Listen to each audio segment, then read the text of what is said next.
Olá a todos, sejam bem-vindos a mais uma aula de patologia. Hoje falaremos sobre amiloidose. Quem nunca assistiu em alguma série médica, tipo House, que eles estavam discutindo o que poderia ser a doença, aí sempre era lúpus e amiloidose. Então, aparece muito porque é realmente a última e mais importante alteração do interstício e da matriz extracelular.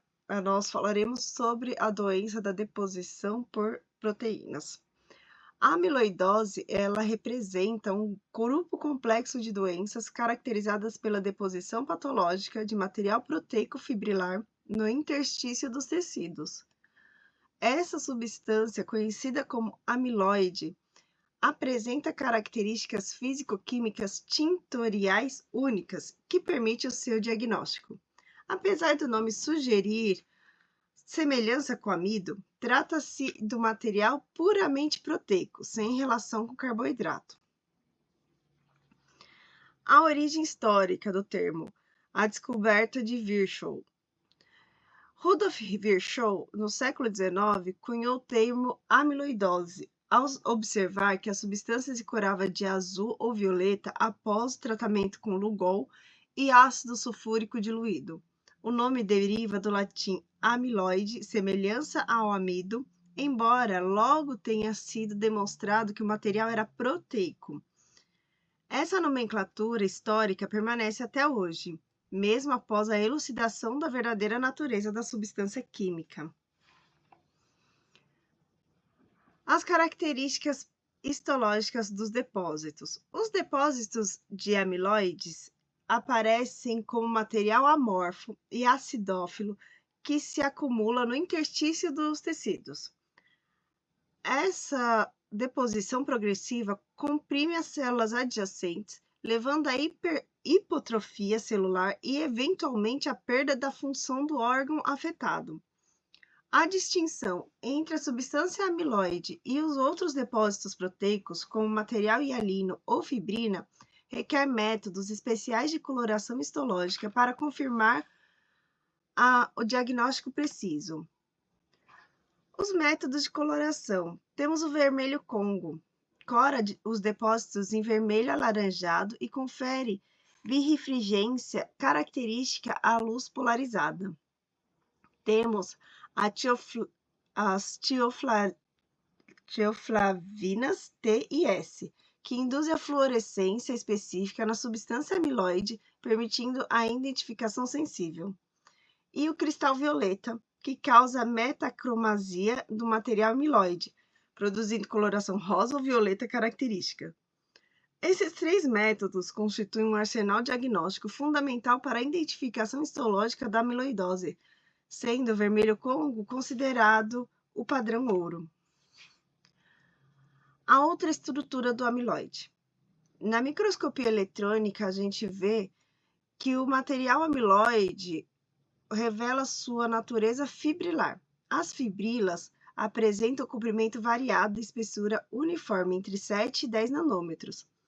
Associados às fibrilas, existe o componente glicoproteico P, que forma estruturas poligonais características em um orifício central. Essas estruturas medem 9 milímetros de diâmetro, nanômetros de diâmetro externo e 4 nanômetros de diâmetro interno.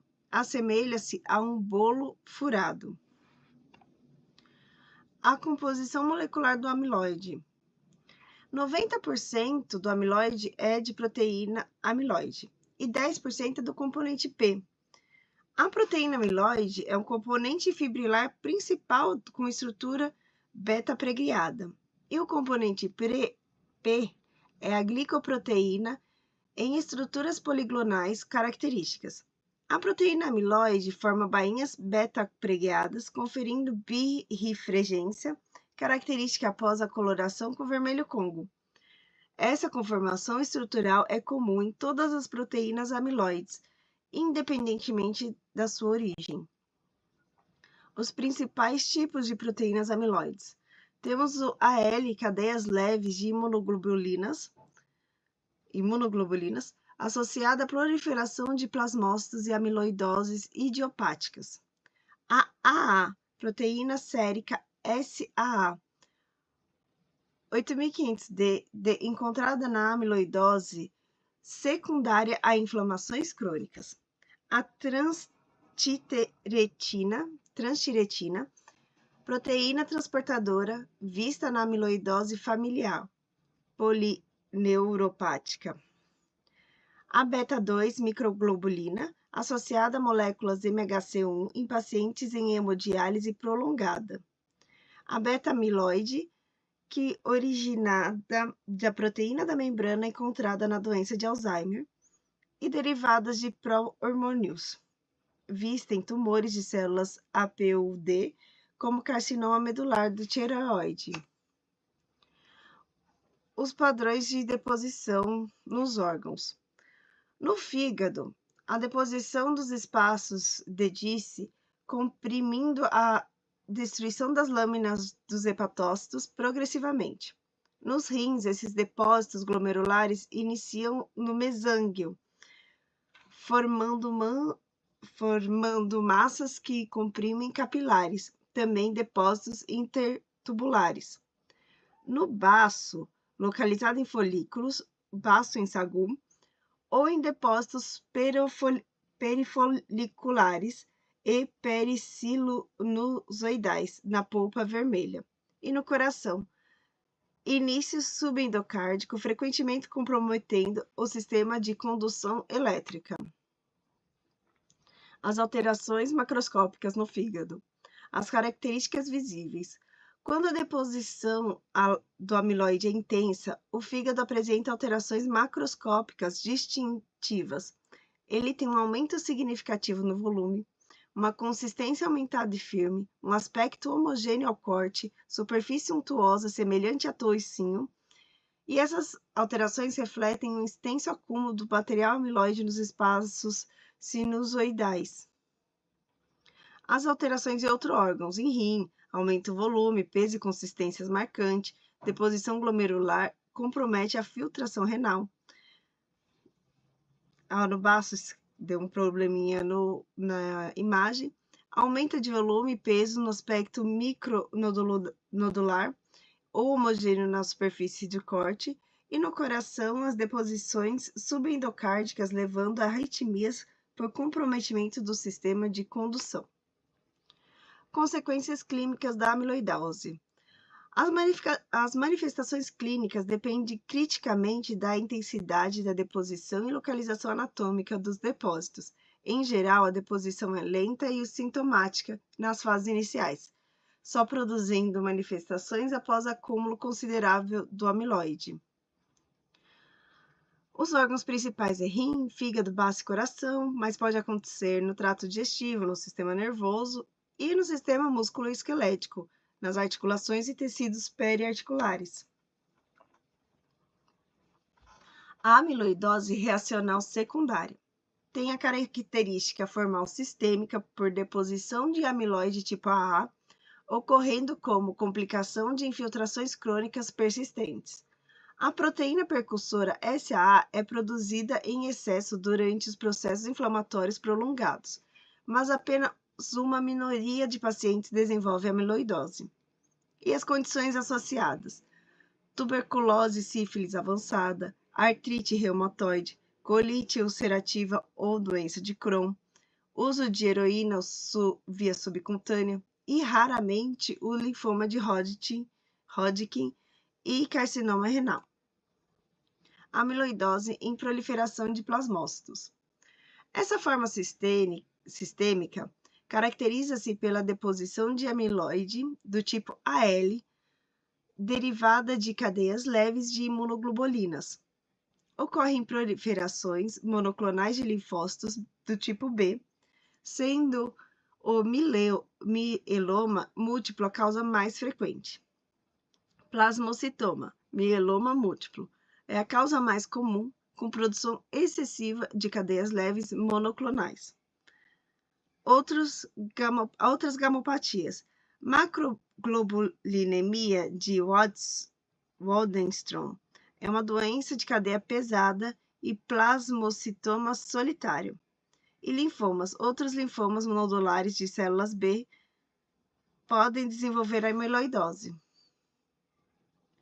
Proteína de Benci-Jones, amiloidose. O paradoxo clínico. Os plasmócitos neoplásicos produzem grande quantidade de cadeias leves, que são moléculas pequenas filtráveis pelos glomérulos. Quando presentes em excesso, são detectadas na urina como proteínas de Benci-Jones. Entretanto, apenas 15% dos pacientes com mieloma desenvolvem amiloidose generalizada, apesar da maioria apresentar a proteína de Benci-Jones circulantes. A implicação patogênica. Isso indica que a amiloidose não depende apenas da produção excessiva de cadeias leves, mas também de defeitos nos mecanismos de degradação dessas proteínas. Amiloidose AL idiopática sistêmica. A maioria dos indivíduos com amiloidose sistêmica do tipo AL não apresenta proliferação anormal de plasmócitos. Muitos têm imunoglobulinas ou cadeias leves monoclonais circulantes e aumento do plasmócito na medula óssea, mas sem características neoplásicas. A natureza da doença. Possível gamopatia monoclonal manifestando-se primariamente por amiloidose. Prognóstico. Não está demonstrando esses pacientes podem desenvolver linfoma plasmocitário posteriormente. Amiloidose na doença de Alzheimer. Localização dos depósitos. Os depósitos beta-amiloide formam-se na parede dos vasos cerebrais e na matriz extracelular do tecido nervoso, constituindo parte das placas senis características da doença. A origem molecular. A substância origina-se da APP, Amyloid Precursor Protein, uma proteína transmembranosa neuronal, por ação de proteases intramembranosas específicas, beta e Y secretases. Mutações em genes APP e da pré-senilina são frequentes na forma familiar da doença. Formas específicas de amiloidose. Febre mediterrânea familiar, doença genética com surtos febris recorrentes e inflamações serosas, comuns em árabes, armênios e judeus sefarditas. Depósitos múltiplos de amiloide tipo A. Hemodiálise prolongada. A deposição de beta-2 microglobulina em tecidos periarticulares, bainha de tendões, cápsula articular e sinóvia em pacientes com diálise de longa duração. Polineuropatia familiar. A doença autossômica dominante com depósitos em nervos periféricos e glândulos autonômicos. Proteína derivada da transtiteretina mutada. Amiloidose localizada e neoplásica. Amiloidose localizada idiopática. Depósitos de proteína L restritos a um único órgão e às vezes formando lesões tumorais. Depósitos circunscritos com infiltrado linfoplasmocitário periférico, locais pulmões, laringe, bexiga, língua e pele. Neoplasias endócrinas, carcinoma medular da tireoide, tumores em ilhotas pancreáticas, feocromocitoma e carcinoma gástrico podem apresentar depósitos, proteína originada no pró-hormônio, procalcitonina e pró-insulina, e amiloidose senil, cardíaca após 70 anos, depósitos de transtiretina cerebral, depósito de beta-amiloide e placas senis semelhantes às do Alzheimer. Patogênese, mecanismos moleculares. A patogênese da amiloidose é complexa e envolve múltiplos fatores. A lesão resulta fundamentalmente de modificações na conformação normal das proteínas precursoras, levando a sua agregação por deposição patológica. A produção do precursor, estímulos para a produção excessiva de proteína precursora suscetível a alterações conformacionais, alteração estrutural, modificação conformacional da proteína em estrutura beta-pregreada anormal, falha na degradação, incapacidade de macrófagos em degradar eficazmente as proteínas alteradas e a deposição tecidual, acúmulo local, amiloidose localizada ou sistêmico, amiloidose sistêmica do material. Síntese. Três mecanismos fundamentais. A amiloidose resulta na convergência de três fatores patogênicos principais que comprometem o equilíbrio e a produção de degradação proteica. A produção excessiva, quando tem a produção aumentada de proteínas precursoras capazes de formar agregados amiloides devido à sua tendência em adotar conformações beta-preguiadas. Mutação gênica. Alterações em gene codificam proteínas estruturalmente mais suscetíveis à agregação e formação de fibrilas amiloides, e a falha na degradação. Incapacidade dos sistemas celulares de degradação, especialmente macrófagos, em processar e eliminar as proteínas conformacionalmente alteradas. A compreensão desses mecanismos é fundamental para o desenvolvimento de estratégias terapêuticas e direcionadas ao tratamento e prevenção da amiloidose. Hoje é só, acabamos essa série de defeitos no interstício e matriz extracelular. Eu sei que a amiloidose é bem complexa, mas espero que tenha ajudado um pouco. Começaremos a nossa próxima playlist amanhã. Muito obrigada a todos que viram até aqui e até a próxima.